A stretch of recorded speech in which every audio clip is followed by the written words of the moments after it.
Sudah lewat 10 menit karena hujan, alhamdulillah beneran datang. Tadi ada pertanyaan, opongko senam hujan lah. Kita lihat cuacanya dan bagaimana nanti pelatihnya datang atau tidak.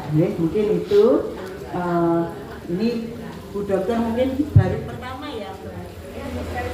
Untuk sosialisasi yang pertama, perlu Bu Dokter untuk memperkenalkan diri, biarpun kita mungkin sering berubah, tapi kan jadwalnya kan kita tidak tahu nama dokter. Yang memang kalau yang lama dokter Ade, kemarin dokter Gigi, dokter Rina. Nah ini monggo waktu dan tempat kami hadirkan. Terima kasih.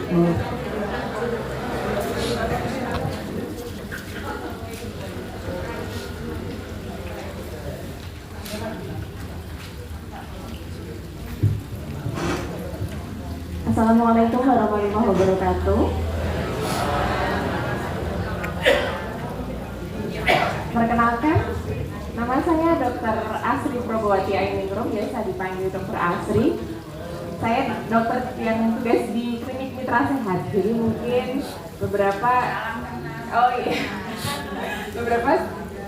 kali mungkin pernah berjumpa.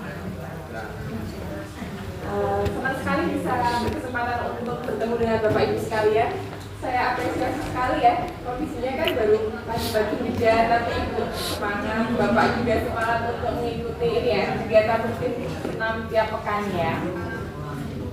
Sebelum kita mulai ini ya, pemaparan tentang sharing sedikit tentang materi yang akan saya sampaikan tentang pola hidup sehat penderita diabetes dan hipertensi. Saya yakin sebenarnya Bapak dan Ibu sudah cukup paham ya, paling ini tinggal nambah-nambah sedikit, mengingat info-info sedikit aja. Jadi nanti kalau misalkan ada yang ingin ditanyakan atau ada yang ingin ditambahkan, boleh sharing bersama.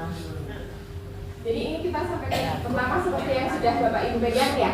Pertama, masalah yang sering dijumpai pada pasien diabetes dan hipertensi. Ada beberapa masalah ya, seperti misalkan terlalu lelah karena aktivitas, biasanya kan beraktivitas kayak tiap hari kayak bersih-bersih atau kadang ada yang ngomong cucu seperti itu ya.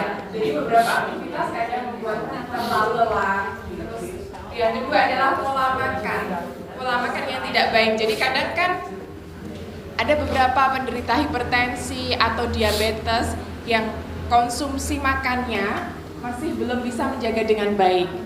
Atau kalau misalkan pas pada masa musim hajatan itu kan terus jadi banyak pertemuan kalau nggak makan nggak enak, apalagi kalau banyak reuni jadi makan besar, akhirnya kan kadang gula darahnya nggak terkontrol atau tensinya jadi meningkat karena beberapa faktornya, makannya nggak terkendali, jadi banyak makan manis atau tinggi garam.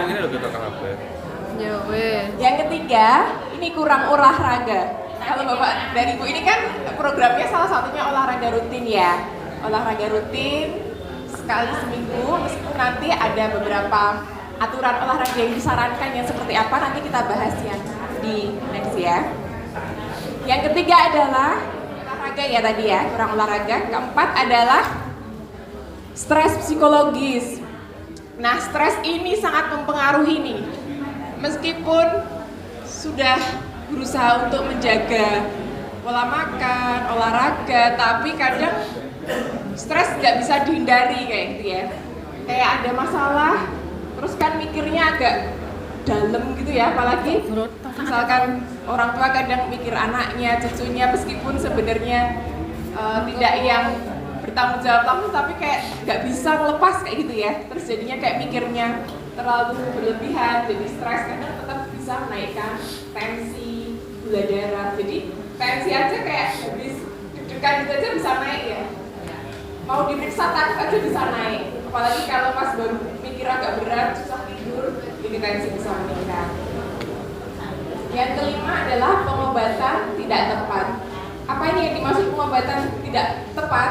Contohnya, minum obat pada pasien yang perlu obat rutin, tapi minum obatnya cuma pas keluhan aja. Nah, misalkan cuma pas pusing, tensinya tinggi, hipertensi, minum obatnya pas pusing. gulanya darah tinggi, minum obatnya cuma kayak pas badannya nggak enak, itu kan minum obat yang nggak tepat.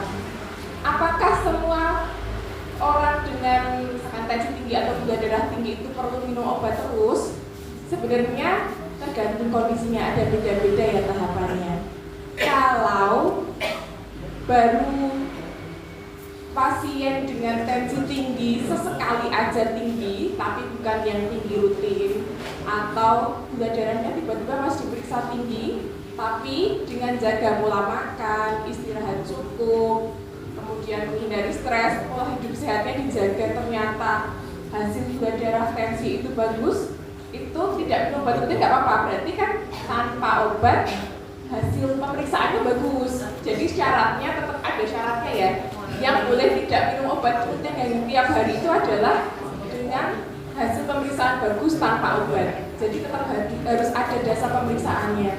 Tapi kalau kok nggak minum obat, sudah diupayakan pola hidup sehat kok tensinya tetap tinggi, gula darahnya tetap tinggi, nah itu berarti masuk di syarat yang harus minum obat rutin. Jadi kenapa kok ini bisa beda? Karena sudah beda fungsi organnya, ibaratnya kalau kendaraan itu mesinnya udah beda. Kalau yang masih bisa mengendalikan gula darah atau tensinya dengan baik, dengan normal, itu berarti masih berfungsi dengan baik ya. Ibaratnya mesinnya, ibaratnya kalau turun ya 90%, 80%, nggak terlalu banyak lah turunnya, jadi masih bisa mengusahakan maksimal. Nah, tapi kan tiap orang beda-beda ya. Ada yang turunnya udah 70, 60, 50%. Jadi beda kalau memang kok sudah turun banyak sekali mesinnya ini, jadi kenapa kok perlu obat rutin? Karena perlu dibantu. Jadi obat itu fungsinya membantu. Kalau nggak dibantu akhirnya tensi gula darah tinggi. Tapi kalau dibantu obat, tensinya jadi kerja organ kayak jantung, ginjal itu semampunya aja. Nggak sampai koyo banget, akhirnya kerjanya bisa sesuai dengan kemampuannya aja, yang lain dibantu. Kenapa kok minum obatnya tiap hari? Karena perlu dibantunya tiap hari. Jadi gitu ya. Pada pengobatan itu ada yang memang pengobatannya untuk sementara dengan pemantauan. Oh ternyata sudah bisa bagus, ya nanti itu bisa dipantau ya. Tapi kalau kok memang butuh yang obat rutin, ya berarti perlu minum obatnya tiap hari atau bahkan seumur hidup.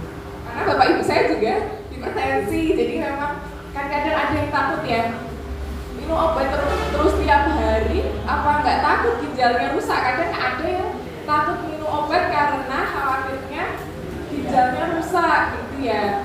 Padahal sebenarnya nggak benar itu. Malah kalau misalkan kondisi tensinya tinggi, gula darahnya tinggi, nggak minum obat, berarti kerja jantung, kerja ginjal jadi tambah berat.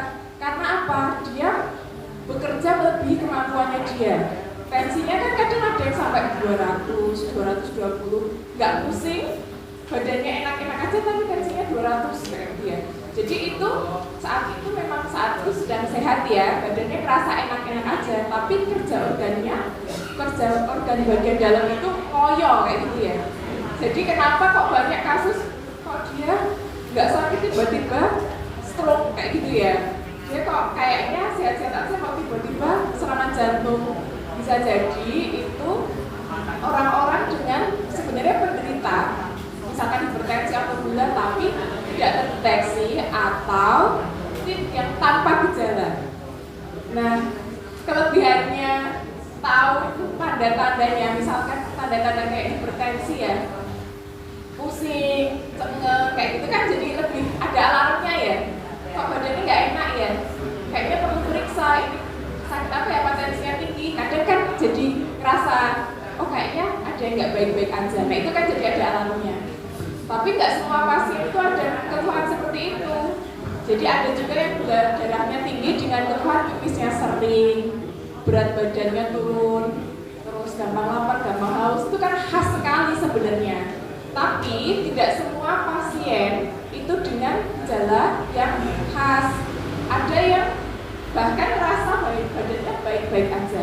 Bisa karena nggak dirasakan atau memang ini ya badannya nggak ngerasa terlalu ada masalah terus tahu-tahu waktu dicek ternyata tensinya tinggi dan gula darahnya tinggi gitu ya. Jadi yang perlu diperhatikan gitu ya.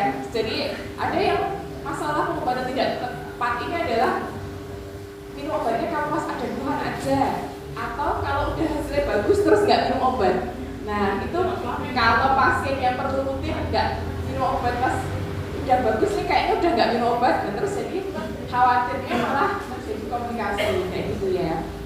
Nah kemudian selanjutnya ke langkah-langkah pengendalian diabetes mellitus dan hipertensi. Nah ini kan apa yang perlu kita lakukan untuk mengendalikannya. Kenapa sih kok perlu dikendalikan? Karena kalau tensi tinggi, gula darah tinggi kan efek yang jangka panjang yang dikhawatirkan adalah bisa satu misalkan kena ke organ lain ya, tensinya tinggi sekali, terus kerja jantungnya berat. Nah nanti bisa ke arah serangan jantung misalkan seperti itu ya, karena tidak terkontrol. Tiba-tiba sudah mesin itu kayak kalau udah turunnya mungkin bertahap ya, habis 50%, 20%, tapi kalau sudah tidak berdaya kayak sudah di batas maksimalnya itu artinya sudah ada kerusakan organ, bisa gagal ginjal, kalau ke arah ginjal. Kalau ke mata, pandangan matanya kabur. Kalau ke saraf biasanya kebas-kebas, sampai kadang sampai mati rasa.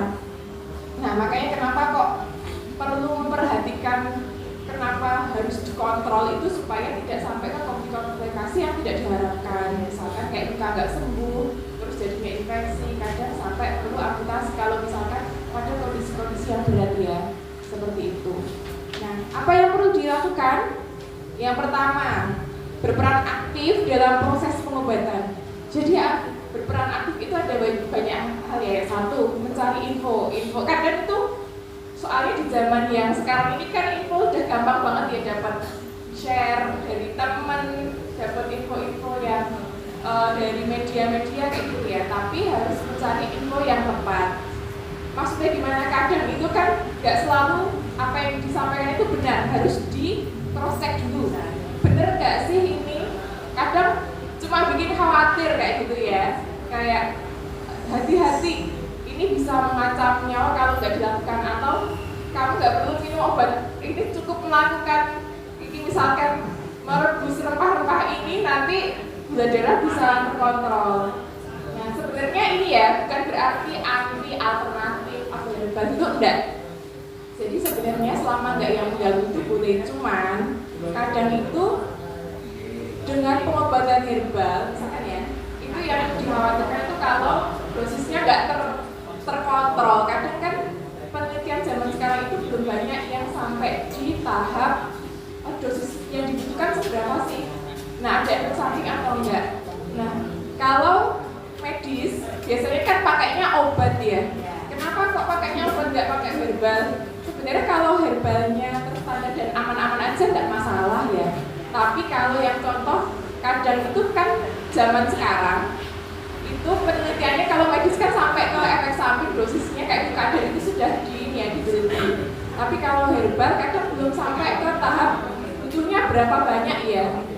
Ini kalau konsumsi terlalu banyak efek sampingnya ada apa enggak ya? Kayak misal yang sudah banyak terstandar itu kayak kurkuma atau yang itu kan dari sari kunyit ya, itu sudah banyak penelitiannya jadi kayak cukup aman. Makanya beberapa ada yang kayak resepin kurkuma kayak pasien demamnya negatif gitu. Tapi kalau yang udah contoh ada penelitiannya kayak makan contoh pare. Nah pare ada kan ada yang rebus pare misalkan biar darahnya nggak tinggi, tapi ternyata kalau terlalu banyak dia mengganggu kesuburan. Nah itu ternyata bisa diketahuinya kalau udah diteliti. Tapi kan banyak penelitian yang memang belum sampai di tahap sampai ada efek sampingnya atau enggak, nanti ke bagian organ lain berdampak atau enggak kayak gitu ya. Itu. Terus yang selain mencari info juga nanti kan diatur ya jadwal pemeriksaannya bagaimana. Tapi biasanya kan kontrol rutin tiap bulan itu untuk pemantauan ya. Yang kedua, pola makan yang baik. Pola makan yang baik itu gimana? Jadi kalau misal pasien gula, bukan berarti nggak boleh makan manis ya. Tapi makan manis boleh asalkan terkontrol. Jadi yang perlu diperhatikan adalah contoh berapa jumlah yang dimakan, tingkat keseringan, terus jenis-jenis makanannya, misalkan buah itu boleh, tapi nanti dibatasi biar nggak gula darahnya tinggi. Mana yang kadar gula darahnya tinggi nanti bisa berbeda ya jumlah porsi-porsiannya. Terus kemudian selain itu harus bervariasi ya, karena tidak ada makanan yang cukup makan ini aja semua kebutuhan sudah tercukupi. Jadi misalkan buah apa sih yang paling bagus? Yang bagus itu malah yang lengkap ya, bervariasi itu karena saling melengkapi. Jadi nggak ada satu yang ini buah yang jadi obat dewa misalnya, itu enggak ya. Jadi ini buahnya bisa saling melengkapi, yang ini sesuai kebutuhan malah bervariasi lebih bagus. Kemudian juga membatasi makanan apa yang dibatasi, berlemak, berminyak. Kalau kadar gula darahnya tinggi berarti gula darahnya dikendalikan dengan makanan yang tidak tinggi gula. Kalau kadar garamnya tinggi itu untuk menghindari tensi tinggi ya. Kemudian periksa kadar gula dan tekanan darah secara teratur. Lalu memperhatikan kesehatan tubuh ya. Terus selain itu apalagi? Hidup lebih aktif. Maksudnya hidup lebih aktif itu bagaimana? Salah satunya olahraga ini tuh hidup lebih aktif ya. Jadi merencanakan olahraga minimal 150 menit per minggu. Nah itu kalau totalnya ya. Tapi paling bagus dibaginya nggak yang biar simple sekali aja seminggu. Tapi kan langsung capek ya.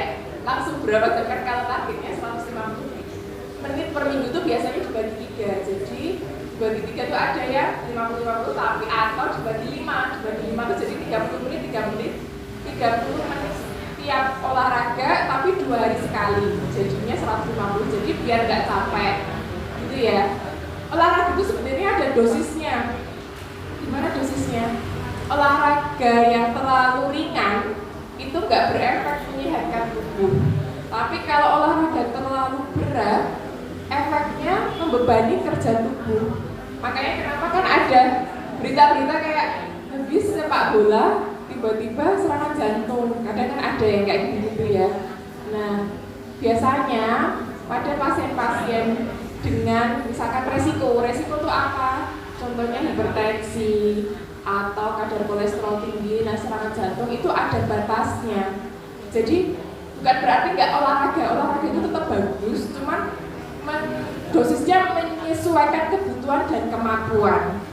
Nah kalau pakai hitungan, sebenarnya ada hitungan sendiri. Hitungannya biasanya pakai nadi yang pakai patokannya ya. Nadi itu biasanya ya, kalau ini cara gampang ya, tapi kalau misalkan mau menghitung biasanya 220 itu patokan pasti dikurangi usia. Itu batas paling tinggi nadi ya.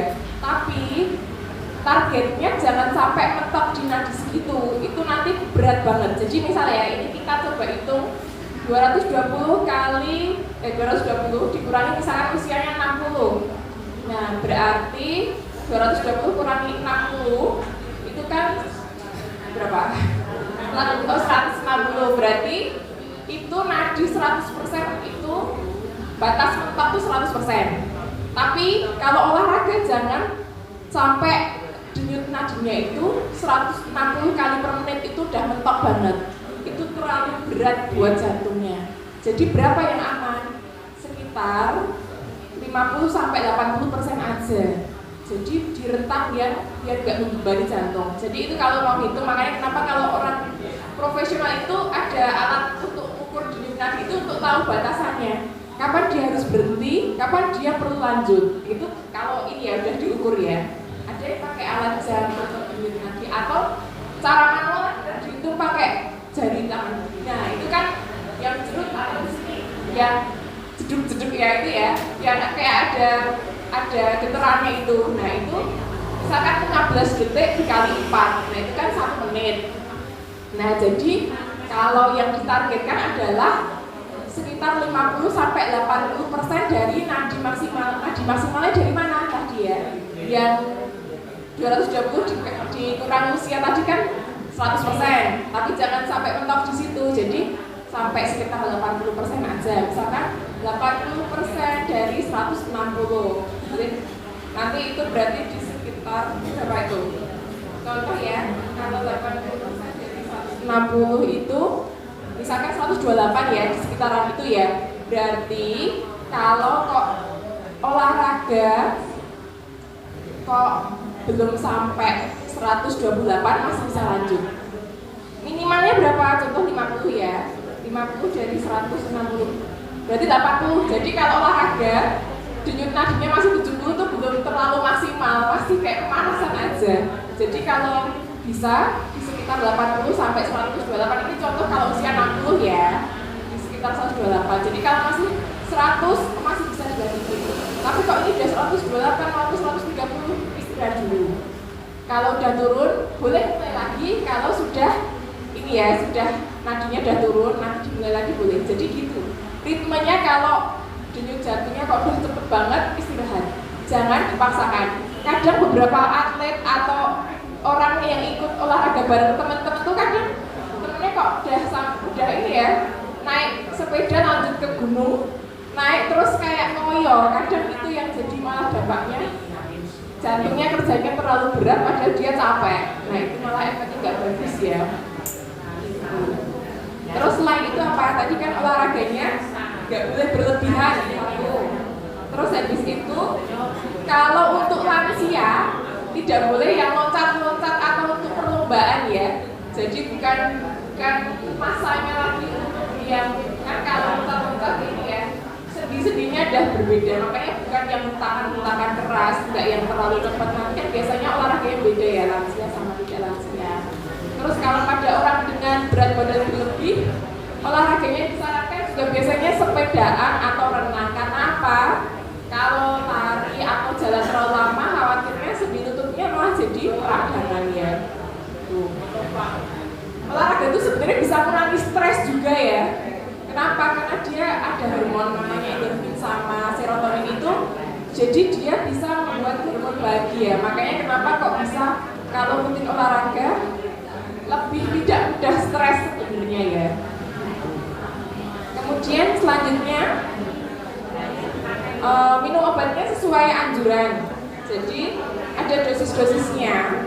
Kalau misalkan ya obat kan beda-beda ya. Ada yang obat rutinnya cuma 1 macam, ada yang 2 macam, ada yang 3 macam, ada yang bahkan sampai 5, 6, 7 itu beda tergantung masalahnya ya. Jadi nggak bisa disamaratakan karena kondisi tubuhnya beda-beda. Ada yang kolesterolnya tinggi, gula darahnya tinggi, tensinya tinggi, kan resikonya lebih besar. Jadi nanti selain obat gula ada obat tensi, ada obat kolesterol, kayak gitu kan beda-beda sesuai kebutuhan ya. Jadi itu biasanya menyesuaikan kadarnya. Kalau misalkan kok ternyata dia bisa turun, nanti bisa dikonsultasikan apakah dosisnya bisa turun atau memang harus rutin segitu. Nah kalau gula itu yang perlu diperhatikan adalah hipoglikemi atau kadar gula yang terlalu rendah. Itu kalau kok lemes banget kayak gitu ya, lemes banget minum obat kok sedih lemes kayak gitu, nanti perlu dicek apakah gulanya terlalu rendah atau enggak. Kalau kadang saking takutnya minum obat terus nggak makan sama sekali tuh ada yang kayak gitu, terus jadinya gulanya kan drop, itu ada juga. Selanjutnya apa ini? Perhatikan kesehatan tubuh. Nah, perhatikan kesehatan tubuh itu untuk memantau komplikasi ya. Jadi jangan sampai terjadi komplikasi. Misalkan apa? Contohnya kok tiba-tiba nyeri dada ya, keringat dingin, dadanya sakit, segera periksa kalau ada begitu. Atau ini kok lukanya nggak sembuh-sembuh, kayak gitu ya. Jadi lihat luka itu pada kaki, dijaga kering dan bersih. Kadang pada pasien misalkan gula itu kan ada efek persarapan ya. Nah terus jadinya agak kebas gitu, bisa jadi mati rasa. Nah kalau misalkan jalan alas kakinya keras atau nggak pakai alas kaki, bisa jadi ya luka. Karena apa? Sarafnya udah nggak terlalu sensitif.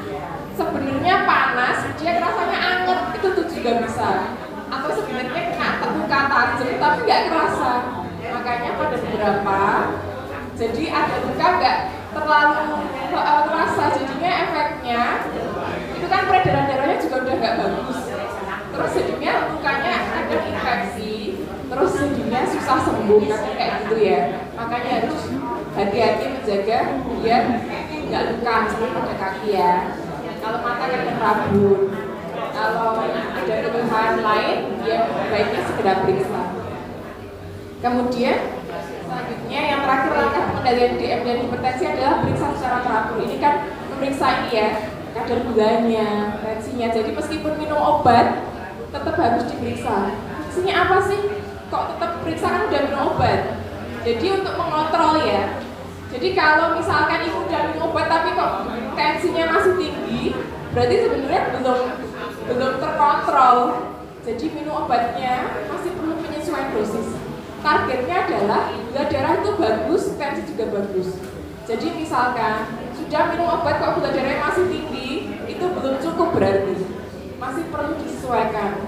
Karena kalau masih tinggi berarti organ tubuhnya masih kerjanya masih terlalu ngoyo, masih terlalu keras. Jadi harus dicapai, ditarget jadi gula darahnya normal, tensinya juga jadi normal. Itu yang kita diharapkan ya. Jadi kenapa pentingnya untuk tetap cek berkala? Kok ada cek berkala ini fungsinya apa untuk itu ya? Jadi biar nggak terjadi komplikasi dan kalau ada masalah diketahui. Selain itu kan biasanya ada pemantauan cek 6 bulan itu ya. Itu juga salah satunya untuk memantau ada komplikasi nggak. Misalkan ya, itu kan ada fungsi ginjalnya. Oh, fungsi ginjalnya masih bagus nih. Atau ini ada penurunan fungsi ginjal. Nah, apa yang harus dilakukan itu nanti ada berbeda-beda ya. Jadi pemantauan itu tetap penting. Kemudian apa pencegahannya ini? Nah, pencegahannya adalah mengecek gula darah dan tekanan darah untuk deteksi dini. Jadi kalau tahu ternyata kok naik nih, bisa diobati lebih awal supaya tidak terjadi komplikasi. Nah, jadi organ tubuh kayak ginjal itu dia kerjanya itu maksimal. Maksudnya maksimal itu gimana? Dia bekerja sampai dia mampu. Jadi kayak kalau makanya kadang ketahuan gagal ginjal itu terlambat itu karena ginjalnya itu terlalu berkorban. Jadi dia bekerjanya sampai maksimal sampai udah nggak bisa. Terus baru muncul gejala-gejala kayak sesak nafas, bengkak-bengkak gitu. Nah itu makanya kenapa pemantauan itu fungsinya untuk tahu lebih awal. Kadang kan nggak ada keluhan gejala yang khas. Gimana cara tahunya dia ada gangguan ginjal, itu cek fungsi ginjalnya. Nah itu kan pemeriksaannya berkala ya. Nah jadi kayak ginjal itu dia turunnya misalkan ya awalnya 80%. Nah terus nanti 70%, 60%. Nah itu bertahap.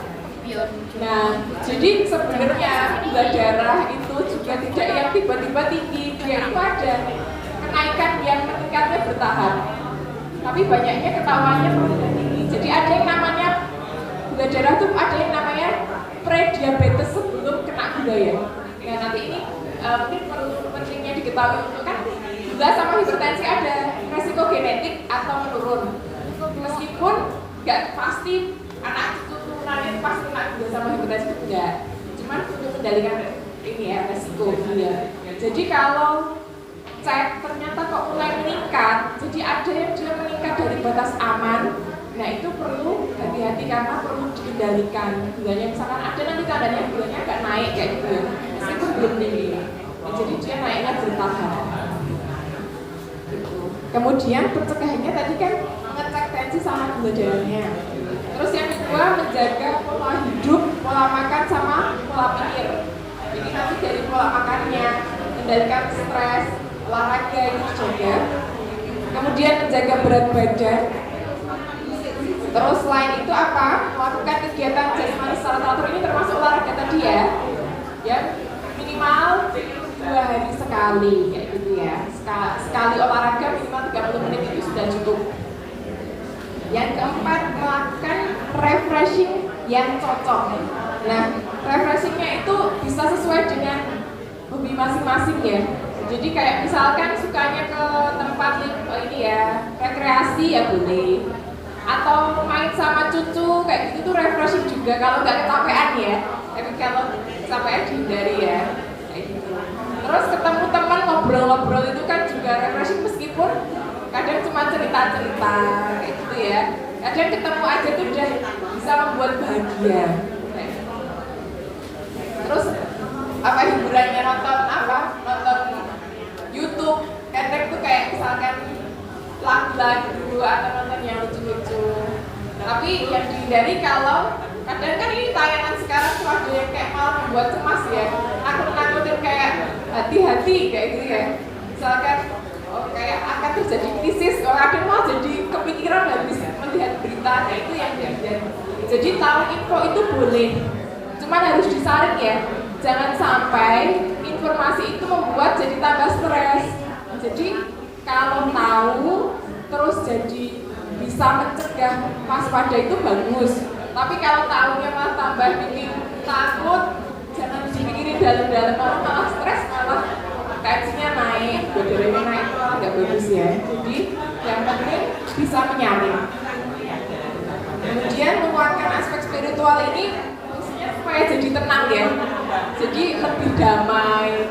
Jadi bisa mengambil hikmah, mengambil pelajaran dari apa yang terjadi. Kan kadang memang semua itu kan ada ujian-ujiannya. Jadi kayak jadi lebih legowo, lebih tenang. Jadi nggak yang kemusung karena kayak nanti bisa jadi kayak dengan semua tahap yang dilalui itu kan ada proses yang kita ambil pelajaran. Jadi semuanya akan berjalan dengan baik gitu ya. Ya, cukup sekian aja. Nanti kan habis ini masih ada agenda senam ya. Ini sharing-sharing sekian aja. Nanti panjenengan bisa melanjutkan aktivitas supaya ya tidak terlalu kesiangan nanti ya. Oke, sampun ya. Terima kasih atas antusias perhatian Bapak Ibu. Mohon maaf atas kesalahan. Semoga Bapak Ibu selalu diberikan kesehatan, kelancaran, keberkahan dalam setiap aktivitas yang dilakukan ya. Assalamualaikum warahmatullahi wabarakatuh.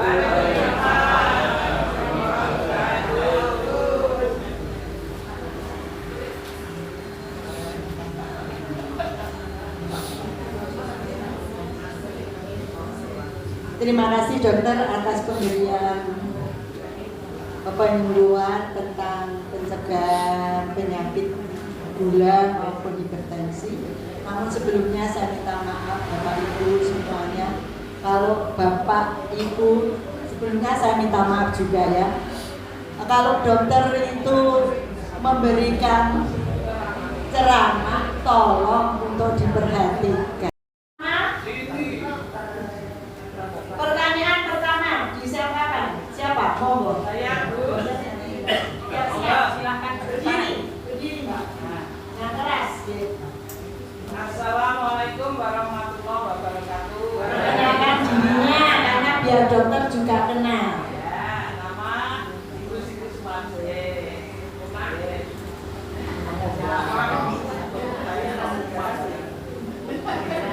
Kepada beliau Ibu Dokter yang terhormat, saya cuma mau bertanya sedikit saja hubungannya dengan diabetes dan hipertensi.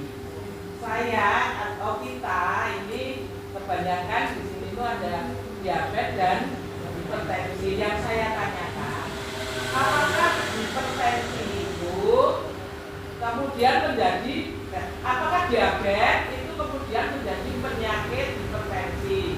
Kalau hipertensi itu sudah sembuh, seandainya sudah minum obat, apakah obat itu harus diminum terus?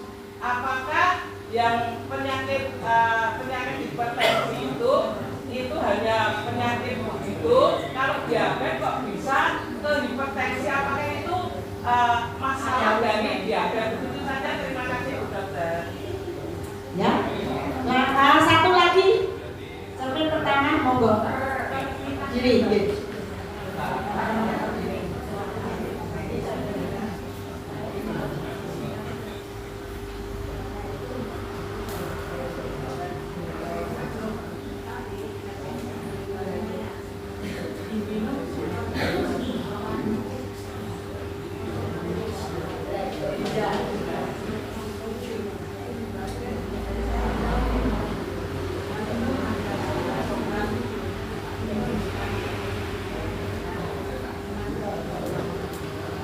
Terima kasih.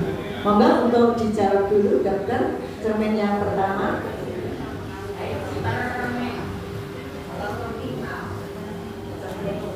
Ya, terima kasih atas pertanyaannya. Yang pertama Ibu Siti Sumande pasien gitu kan ya. Ada sini ada ini mau lagu. Oh, oh, Sri.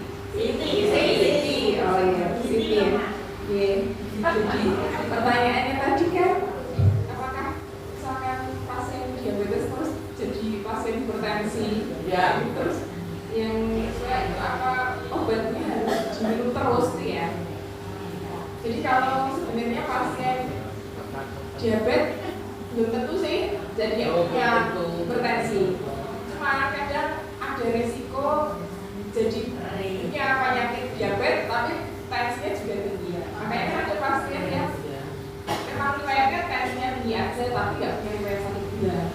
Ada pasien yang riwayatnya sakit gula tapi tensinya bagus aja tadi. Nah tapi banyak pasien yang sakit gula, sakit tensi, nah itu resikonya lebih meningkat ya untuk resiko ke arah resiko ke arah misalkan ya pencegahan komplikasi itu yang perlu diperhatikan. Jadi karena yang satu penyakit, yang dua penyakit kadang ketambahan kolesterol tinggi. Nah itu jadi kayak double ya. Nah makanya obatnya nggak cukup, cuma macam-macam kadang usaha itu ya. Nah apakah obatnya harus diminum terus kalau sudah sembuh gimana? Sembuhnya itu ada kriterianya ya. Nah sembuhnya bukan berarti karena badan saya sudah enak, itu artinya sembuh bukan ya. Sembuh itu nggak ada keluhan. Yang kedua hasil pemeriksaannya bagus. Misalkan ya, saya sudah jaga pola hidup, jadi yang awalnya makannya berantakan, sembarangan dan nggak dipikir ibaratnya makannya apa saya makan kayak gitu ya. Terus ini sudah jaga makannya, pakai olahraga rutin juga, terus sudah istirahatnya cukup. Nah kayak gitu ternyata dengan menjaga pola makannya itu kok gula darahnya bagus.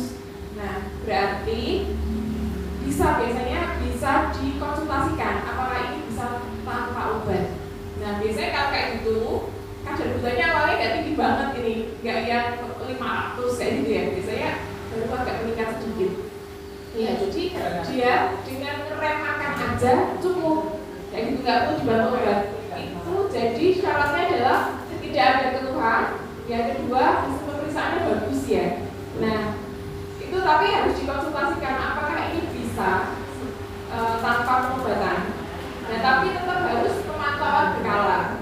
Kadang bisa jadi ya itu karena pas saat itu bulan itu baru jaga banget, besoknya makannya balik lagi ke biasanya terus jadi tinggi lagi kan malah jadinya udah nggak minum obat terus betulnya naik lagi kayak gitu ya. Jadi harus tetap ada hasil pemeriksaan yang membuktikan dia itu dengan menjaga pola makan yang bagus dan pola hidup yang sehat ternyata sangat bagus gitu ya. Yang kedua kalau untuk tensi ya tetap harus dipantau berkala ya, karena tensi itu kalau kayak ibaratnya baru datang dari pergian langsung di tensi itu kan naik gitu ya, atau baru agak deg-degan sepandang itu aja juga naik. Nah jadi nanti dia bagusnya gimana? Dicatat aja. Jadi kayak misalkan kalau ngecek, oh saya tanggal sekian tensinya segini, gula darahnya segini, jam segini, minum obat apa enggak ini? Minum obatnya apa aja dicatat. Nah terus habis itu kondisi pas ngecek itu gimana? Kok agak pusing ya? Nah itu untuk jadi punya datanya.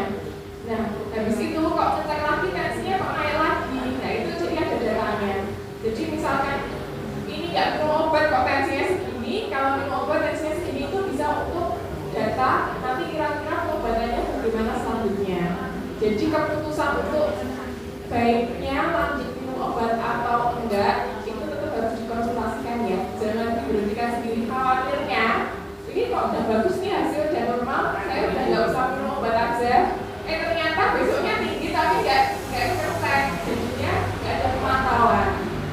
Jadi ada beberapa kondisi yang memang bisa berhenti obat. Tapi kebanyakan kalau memang kok sudah emang di penurunan fungsi organ tadi yang kita sampaikan tadi, yang misalkan ada penurunan fungsi dari ginjal atau jantung, atau kalau gula kan ini ada organ namanya pankreas.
ibaratnya dia tidak bisa bekerja maksimal tanpa dibantu kan.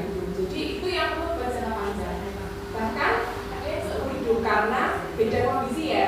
Jadi nggak bisa dipukul rata kalau harus ini terus enggak. Jadi ada beda. Ada yang memang bisa dengan jaga pola makan yang bagus, pola hidup sehat. Ada yang memang perlu obat jangka panjang. Ada yang bahkan hampir seluruh ini ya sepanjang masa itu harus diobat terus kayak gitu. Kalau obat itu dianggap berbahaya, saya nggak menyarankan orang tua saya juga minum obat rutin ya. Kayak kan kalau misalkan berbahaya, saya pengennya dia terbaik sekali untuk orang tua saya. Tapi kan memang kadang karena faktor usia itu kan juga bisa jadi beda ya. Iya. Supaya dan karena risiko itu ada yang faktor risiko yang bisa diubah, ada faktor risiko yang nggak bisa diubah. Yang bisa diubah contohnya apa? Jadi ya pola makan, pola hidup, olahraga, jaga stres itu yang bisa kita kendalikan. Nah, yang nggak bisa diubah apa? Usia, terus golongan ras kayak itu kan ras Asia memang banyak yang hipertensi sama diabetes. Nah, kayak itu kan ibaratnya udah takdir ya. Udah usianya ke segitu kan nggak bisa kayak terus penurunan usia kayak itu hal-hal yang tidak bisa diubah ya udah bisa diterima aja kayak gitu ya. Tapi kalau yang bisa diubah termasuk pada akhirnya yang bisa dikendalikan itu yang kita upayakan. Jadi yang penting akan dijaga, dibantu dengan pengobatan sesuai dengan kebutuhan. Kayak gitu deh. Yang pertama ya itu dari siapa tadi? Duduk di Jawa. Sintem ya. Oke. Ya, oke. Sintem tadi tanya ya. Kalau ibu dengan beberapa penyakit misalkan hipertensi iya, gula iya, penyakit jantung iya. Nah itu apakah obatnya kalau diminum semua itu nggak berbahaya? Apa ada masalah nanti ya? Sebenarnya yang penting obatnya diketahui oleh dokternya. Kan kadang ada dokter jantung sendiri, dokter gulanya sendiri, karena penyakit dalam ya, penyakit dalam kan juga sama hipertensi biasanya itu. Yang penting tahu oh jadinya sama dokter penyakit dalam dapatnya obat ini sama obat ini biasanya kan dilihat ada buku obatnya itu untuk tahu ya, supaya nggak double dosisnya, supaya nggak jadi obat yang bertentangan kayak gitu ya. Nah kalau sudah diketahui biasanya sudah dipertimbangkan ya untuk efek jangka panjangnya. Jadi biasanya kenapa kok bisa ada yang sampai obatnya banyak banget? Karena nggak cuma satu gitu ya. Ada beberapa kondisi kalau obatnya hipertensi aja sebenarnya belum keobatan, dapat obatnya ini gula dan sendiri. Terus nanti ada resiko dari misalkan hipertensi jantung ada tambahan sampai gitu ya. Jadi selama di dalam pemantauan dokter spesialisnya nanti sudah sesuai dengan keilmuan beliau, itu biasanya sudah dipertimbangkan dengan keamanannya. Tapi kalau ada keluhan nanti bisa periksa lagi konsultasi. Oke. Terima kasih. Memang ya apa yang pokoknya kalau kita itu dengan apa yang dokter mengatakan obat ya harus diminum. Memang beban dokter. Saya sendiri itu ya ada 2, gula dengan saraf. Nek dihitung 1 hari berapa? Kalau misalkan gula cuma saya itu metformin 1 sama vitamin B12 itu 1 cuma pagi itu gula. Nek kilo-kilo kalau saraf itu kan digunakan untuk 1 bulan, ada yang 1 bulan kalau gula. Tapi kalau saraf itu ya ada, tapi mungkin beban pikirannya nek wis rampung berarti saya kira oh aku ini wis sehat. Tapi ya saya tidak akan berhenti. Tapi kan dokter menyarankan sudah pakai dokter kok ya pinter dokter sekolah ya larang ya pinter. So tanggal 5 lalu kembali lho kok obatnya ya pas tanggal 15 Mbak aku pamit bersamaan. Tetap saya ngomong nek lali kepiye aku pernah jual dengan orang yang pasiennya tuh sudah rank 5 usianya sama saya nanti enggak uang dari bulan dulu kalau lupa minum obat di mana tak sahur pamannya pagi lupa tak sahur malam nek malam lupa tak sahur sih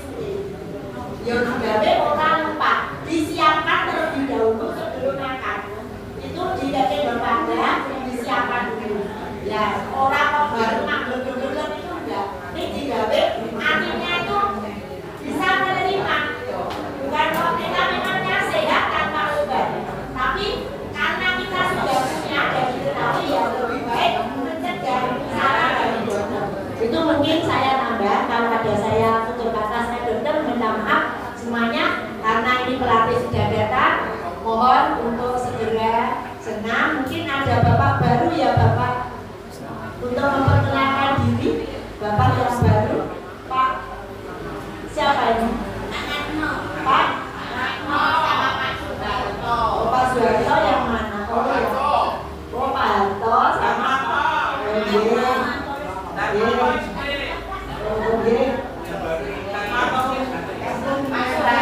Oh, Pak Soeharto. Oh, Pak Soeharto. Dan Pak Oh, Pak, tepat. Ini nanti dulu kalau setiap minggu ketiga itu ada penyuluhan. Terus setelah itu ada senam. Monggo untuk segera mengikuti, menyesuaikan semuanya. Monggo. Saat tutup ada kata wassalamualaikum warahmatullahi wabarakatuh. Waalaikumsalam warahmatullahi wabarakatuh.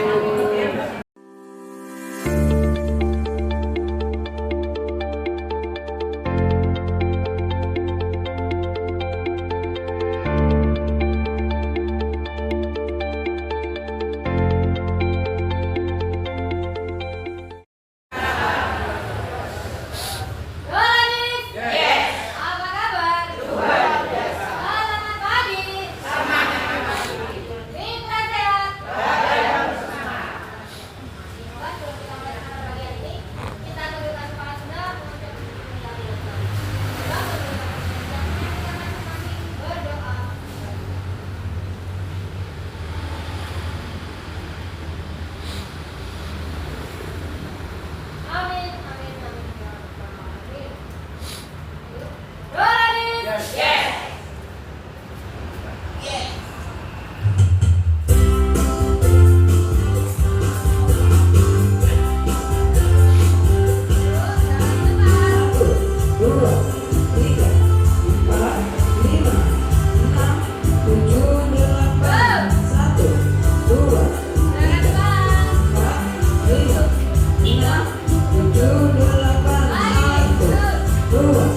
8, 1, 2